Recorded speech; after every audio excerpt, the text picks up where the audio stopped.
Hi everyone, Stepan here. I'm going to start covering the games I'd played in the last month. Recording this isn't easy and I really didn't want to do it. I've delayed it for a long time and I felt sort of suffocated for not doing it. I had a lot of stuff going on in my life. I wasn't focused on chess and I had to deal with the issues I had. I played 2 tournaments.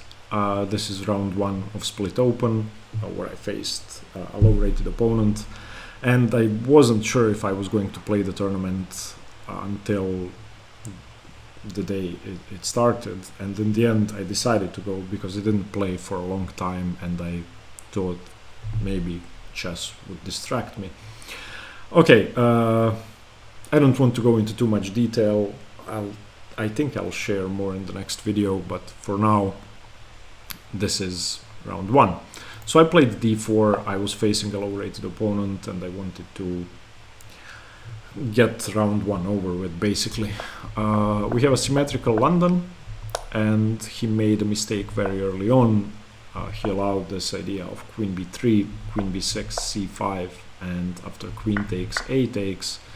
White is slightly better. I have the a file and he ended up giving up his bishop to prevent the very early b4, b5. So for example, if knight d7, then knight c3, and b4, b5 is coming, he has no way to fight against that.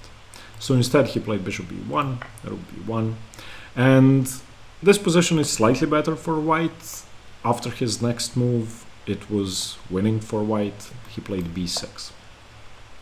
And the reason it's winning for white is I have bishop a6, bishop b7, winning the exchange. It doesn't matter when he moves the knight or whether he moves the knight. At some point, I'm just going to infiltrate and win the exchange. He has a way to prevent it by playing knight e7 and knight d7 and e5, but I always have bishop g3, knight f3, getting rid of the e-pawn and eventually winning. So b4. He did play knight d7, I played bishop a6, the threat is simple, bishop b7, bishop c7, winning the exchange, and he took on c5. Now, yeah, there are some new arrows on Lichess which I'm not used to. I don't know how to disable this, so if you have any tips, please let me know. I ended up playing bishop b7 immediately. I think I should have gone bc5. Now he only has 1 move to stay in the game. He needs to play e5 and after something like bishop g3, rook b8, and now simply b4. The rook doesn't really have any squares to go to, and eventually after something like knight f3, f6, I'm going to just break through on e5 and then threaten to win the exchange anyway.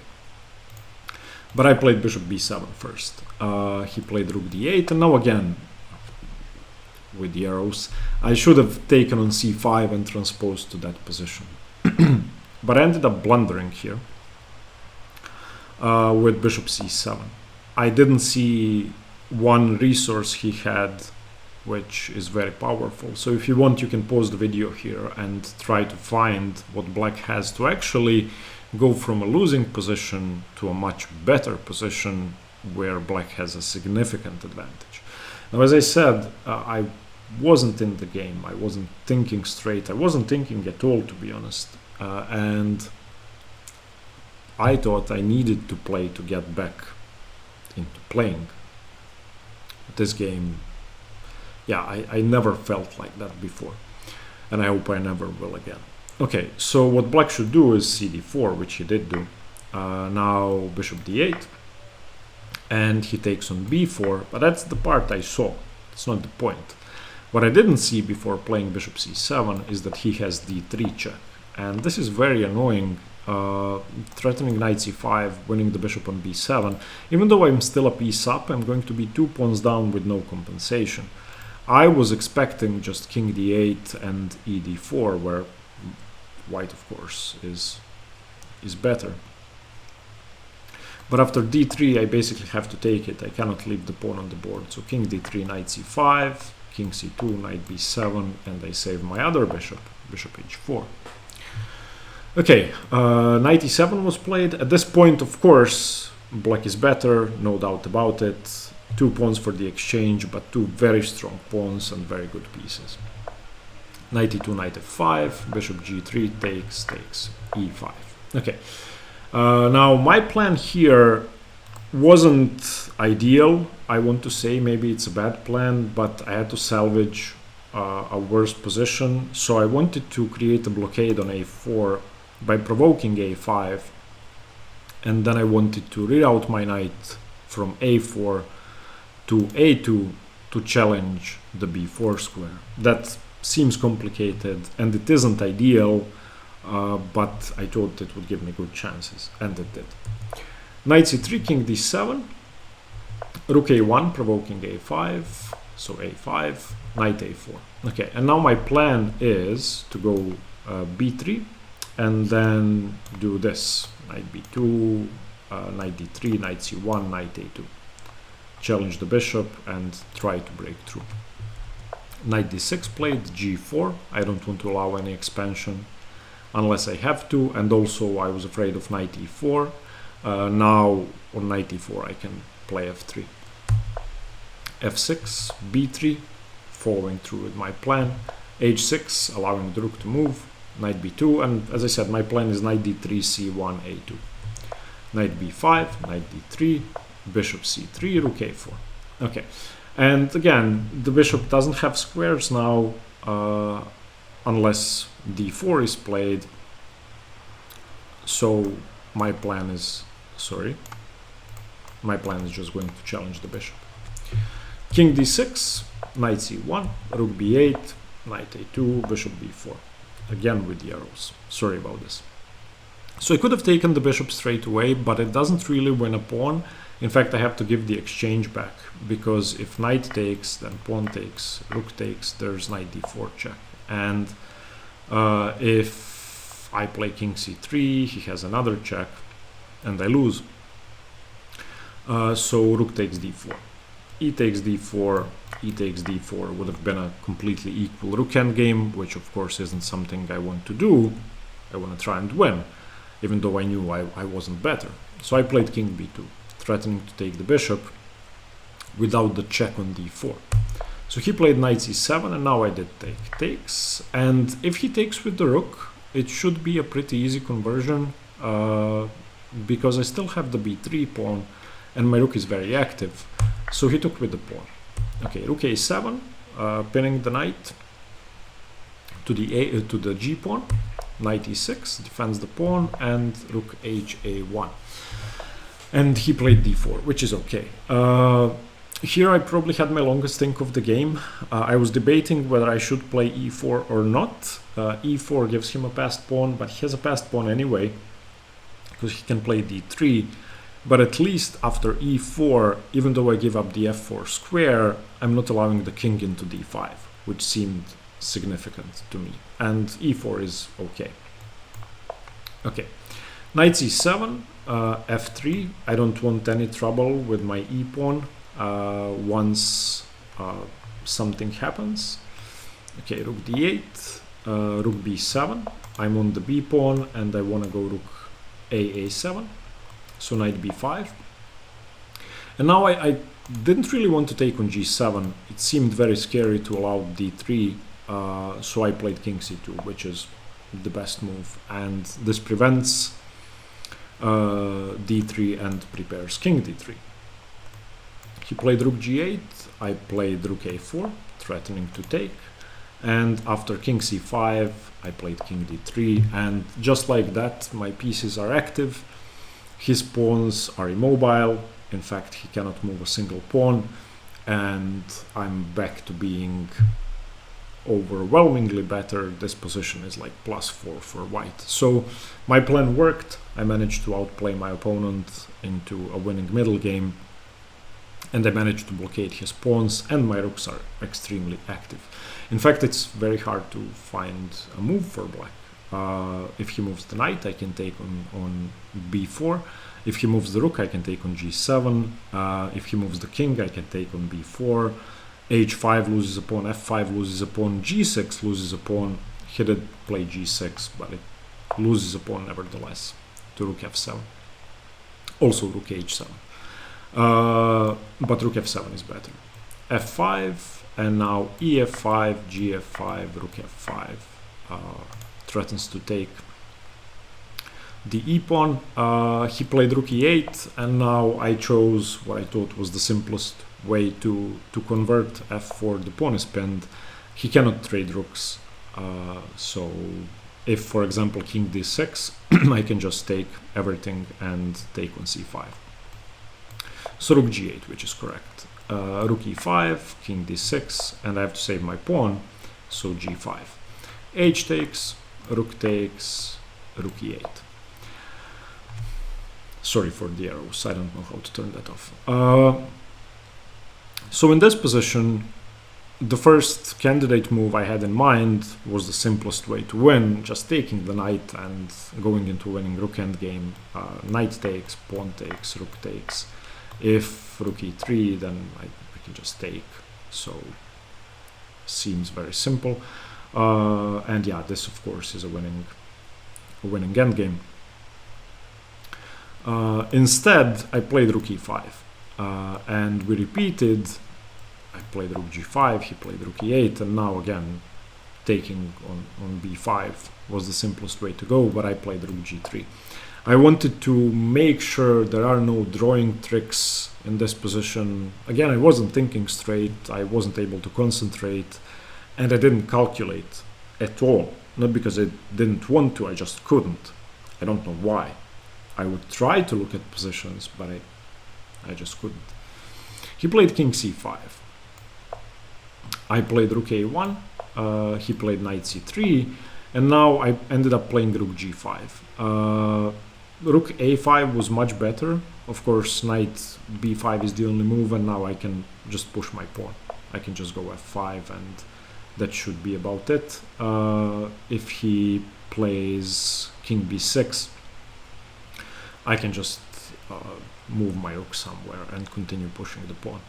But I played rook g5. I wanted to free up my g-pawn. He played king b6. Now I could have taken on d4, but I thought that rook e5 was cleaner. I didn't want to allow any counterplay. In fact, if I take, he can check me, and yeah, it seems kind of messy. So I played rook e5. Rook g8. And here I made a mistake. It's not the losing mistake or anything, it's not a bad blunder, but it's still a mistake. I played rook g1, allowing counterplay with rook g3. Okay, so now obviously I have to take the pawn. He played knight b5 check. I could go king e4, and on knight check here my king goes up, and I'm okay. I lose the b pawn, but I ended up playing king c4. It seemed safer. If rook c3, I take. If knight a3, I take. Okay, and I thought, okay, 2 pawns up and the exchange, this is over. And that's true. The engine says like plus 20. I don't know. He played knight c2 check. And now I have two options. I can go king a4 or king c4. I should have gone king c4. That's definitely a better move. On knight a3 check, king d4, he can take on b3, and then I just push my f-pawn. But I played king a4. I wanted to be greedy and save my b-pawn. Okay, and his next move shocked me. He played rook d3, which I didn't see at all, threatening checkmate. The threat is rook d4, b4, rook b4 mate. And I only have one way to prevent that. The way to prevent that is rook b1. And after rook b1, rook d4 check, b4, he takes on f4. I lost my f-pawn, that's not good, but after something like rook b2, I'm chasing the knight away and should be still easily winning. Knight d4, rook d2, knight b5, rook c5, and I'm blockading everything, for example. Where he doesn't have a way to get to the third rank and mate me on a3, and if he tries to do it, I can always just double up my pawns and threaten to take on c6. But I lost the game in a single move. I played rook e4. Of course, I saw that this was a blunder as soon as I played it, as it often happens, and I got that feeling of wanting to throw up all over the board as soon as I played rook e4, but once you play it, there's nothing you can do. I was waiting for him to play his next move, and I was thinking of resigning, but I was hoping for some blunder on his part.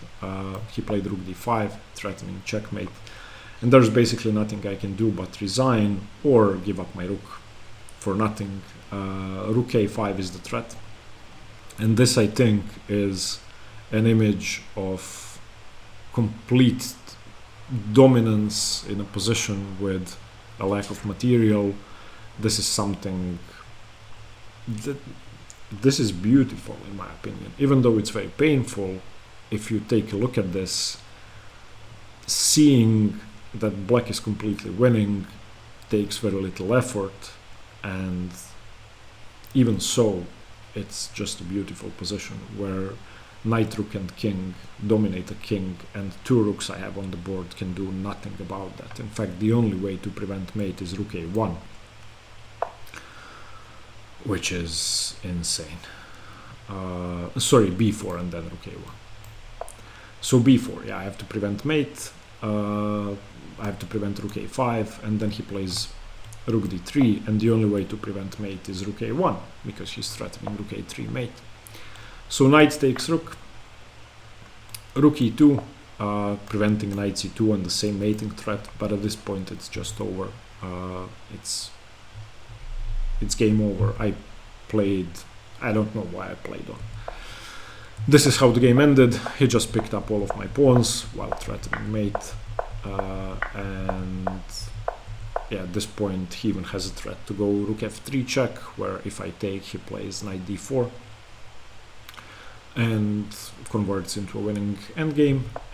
So yeah, at this point I resigned. Mate is coming. Of course, after rook e4, it's game over anyway. There is nothing I can do. So yeah, showing this was hard. Playing without thinking is not good. I didn't do it on purpose. I just couldn't think. I just couldn't focus. I didn't want to play chess even before this game, but you can imagine how I felt after the game. And also, for some reason, I lost 11 rating points for nothing a couple of weeks before the tournament started, because my national federation sent some games that were never played to FIDE, and my entire team got losses against the team we faced and won against. So my rating was actually 2052, but they removed 11 points for a game that never happened. Now we wrote to FIDE, and maybe they will correct it, maybe they won't. But yeah, I don't think I've ever lost to a 500 to an opponent rated 500 points lower than me, ever. I don't think I've lost to a 1500 when I was 1600. But there's a first time for everything, and if you don't think during a game you're going to lose, I absolutely deserved this loss, because I was winning twice, and it's not as it was complicated. I was immediately winning twice, so this is what you get. Congratulations to my opponent. That's what I would like to say in the end. He fought and he played well, and he beat me deservedly, and yeah, I'm actually happy for him. He exploited my mental weakness during the game. Okay, I'm going to start covering the next games tomorrow, and they're going to be better. Stay tuned for better chess. Bye bye. And sorry about all the complaining.